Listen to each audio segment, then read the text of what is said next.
किसान का बेटा, था वो दृढ़ता का भंडार। वल्लभ भाई पटेल नाम कहलाता था सरदार। कृषक कार्मिक जनगण से था उसको प्यार अपार। अखिल देश ने उसे रहनुमा किया था स्वीकार। गांधी बापू का शिष्य, सत्य अहिंसा का अवतार, किंतु एक भारत करने को धर लेता हथियार। लौह पुरुष संबोधन था वो लोहे की दीवार। तेज पुंज तुम, शक्तिपीठ तुम, बल का सागर अपरंपार। ऋणी देश का नम्र नमन तुम स्वीकारो सरदार।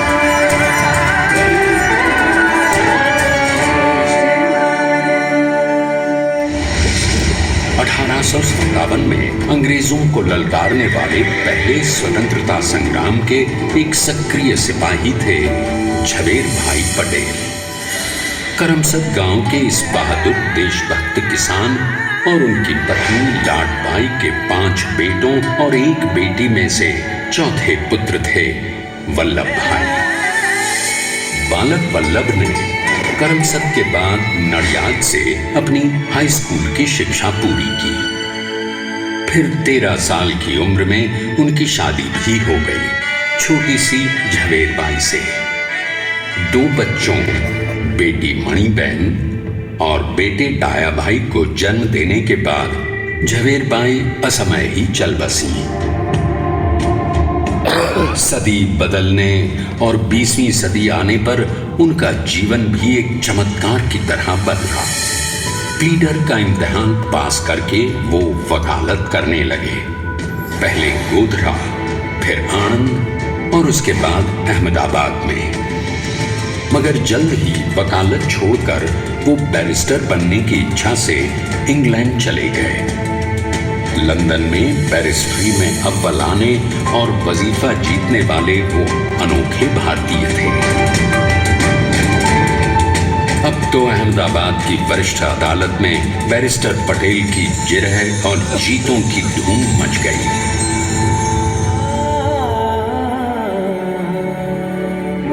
तभी एक युग पुरुष ने वल्लभ भाई के जीवन की धारा ही बदल दी। दक्षिण अफ्रीका में सत्याग्रह के अहिंसक अस्त्र से गोरे शासकों को सबक सिखाकर भारत वापस आए बैरिस्टर मोहनदास करमचंद गांधी से मिलकर वल्लभ भाई ने अपने कुछ वर्षों से सीखे विदेशी व्यवहार और संस्कार हमेशा के लिए त्याग दिए और अब वो अपने खेड़ा के किसानों को हक दिलाने के लिए बापू के साथ आंदोलन में कूद पड़े। अब उनके पैरों में जूते नहीं, गांवों की धूल थी। हृदय में भारत भूमि की शस्य श्यामला धरती। मन में थे गांधी और मस्तिष्क में एक नए स्वतंत्र भारत का सपना।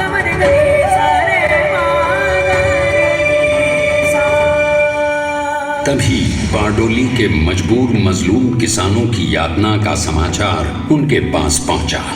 तुरंत वल्लभ भाई वहां पहुंचे और यूं शुरू हुआ भारत का सबसे बड़ा और सफल किसान आंदोलन बारडोली।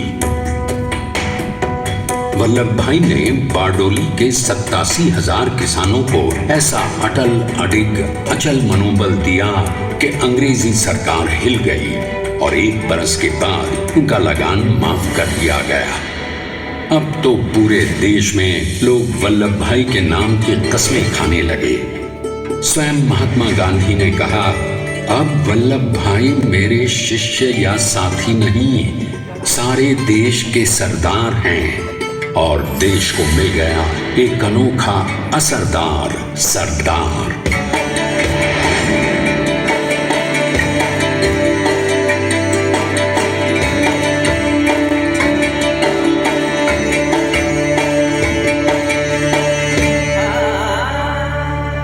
सरदार पटेल के नाम और देशभक्ति से अंग्रेज डर कर कांपने लगे।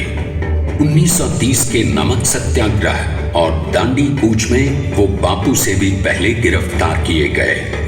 तो सन 1932 में फिर उन्हें बापू के साथ ही जेल में 2 सालों के लिए डाल दिया गया। मगर आजादी के दीवानों को, स्वतंत्रता के परवानों को कौन गिरफ्तार कर पाया है? जेल से छूटते ही सरदार को कांग्रेस के नए राष्ट्राध्यक्ष पद पर चुना गया और उनकी सरपरस्ती में राष्ट्रवादी भारतीयों ने तमाम ब्रिटिश सूबों में जीत हासिल कर वहां अपनी स्थानिक सरकारें बनाई। किंतु सरदार का सपना केवल सरकार बनाना नहीं था। उनका स्वप्न तो था एक ऐसे नए भारत का जहां हर रंग, हर रूप, हर जात, मजहब, तबके का हिंदुस्तानी एक साथ मिलकर एक ऐसा नया भारत बना सके जहां पूर्ण स्वराज के साथ सारे समाज को गरीबी, अशिक्षा, छुआछूत से भी आजादी मिल जाए।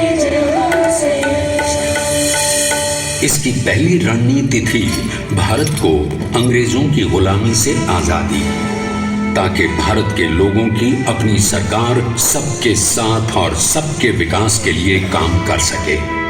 बापू की अगुवाई में अब देश ने अंग्रेजों को अंतिम चेतावनी दे दी, करेंगे या मरेंगे, क्विट इंडिया, अंग्रेजों भारत छोड़ो। बस फिर क्या था, संघर्ष की रणभेरी बची। 3 सालों के लिए सरदार पटेल को भी सत्याग्रही नेताओं के साथ जेल में ठूंस दिया गया। 2 सालों के बाद अंग्रेजों को बापू के सभी शिष्यों और साथियों को छोड़ना पड़ा।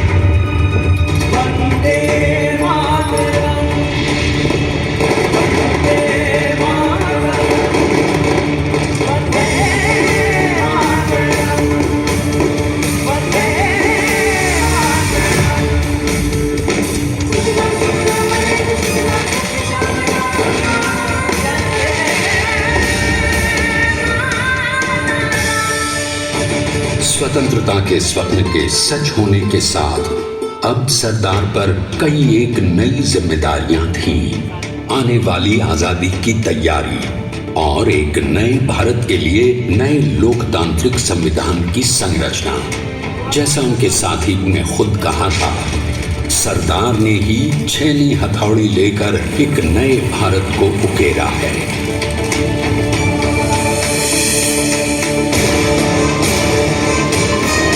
स्वाधीनता तो प्राप्त हुई, लेकिन खंडित भारत में भी उठते विभाजनवादी अंधकार को अभी दूर करना था। जब देश के खंड खंड होने का भय उत्पन्न होने लगा, तो सरदार ने निर्भय होकर खुद अपनी केंद्र सरकार और साथियों को भी चुनौती दे डाली और जम्मू कश्मीर को बचाने के लिए सारे देश का आकाश वायुयानों से भर गया।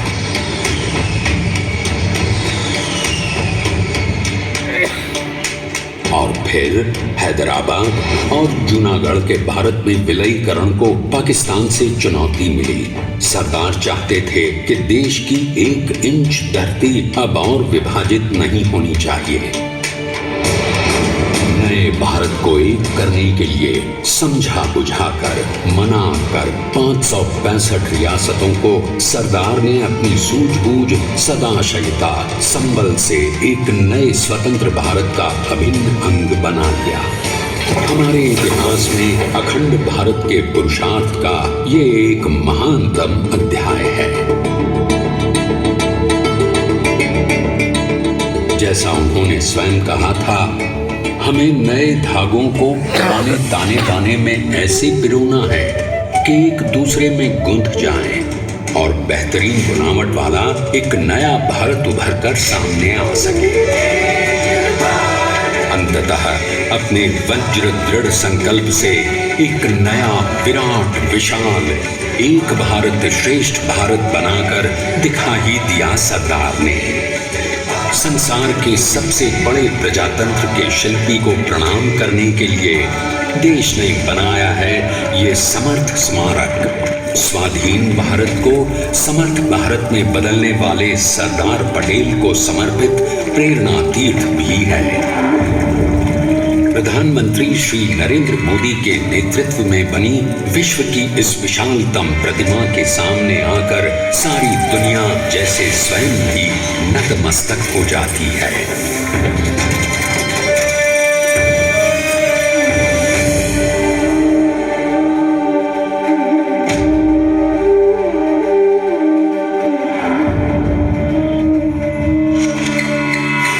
को बना गया वो अमित अटल, हरा सका उसे न कोई शत्रु दल। चट्टान के समान सा पुरुष प्रबल, पटेल तो स्वदेश का सम्मान है, पटेल तो स्वदेश का सम्मान है, पटेल तो स्वदेश का सम्मान है, पटेल तो स्वदेश का सम्मान है।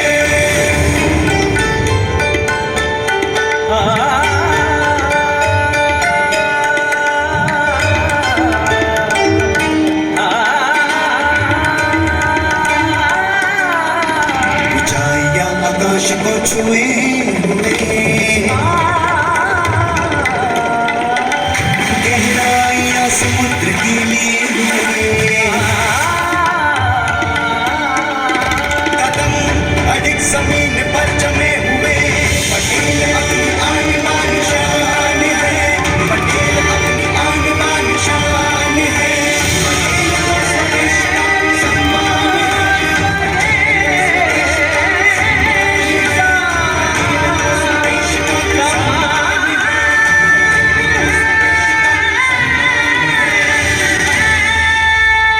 आइए अब देखते हैं कि अपने लौह पुरुष को श्रद्धांजलि देती 182 मीटर ऊंची विश्व की सबसे विशालकाय प्रतिमा का निर्माण कैसे हुआ।